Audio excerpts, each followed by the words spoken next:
Hi, and welcome to Introduction to Fraud Prevention and Monitoring. The goal of this course is very simple. It's to illustrate the different types of payment fraud, who does them, as well as how to actually stop it. We split this course into several main modules.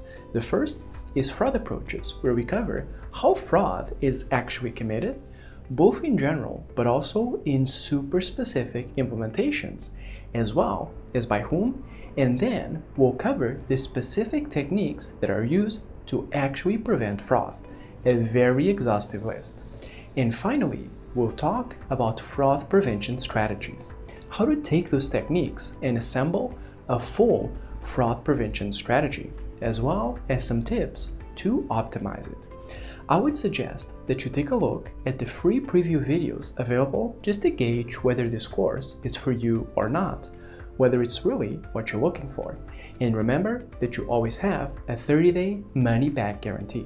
If this sounds like the course for you, it'll be a pleasure to have you as a student. And in that case, see you on the inside.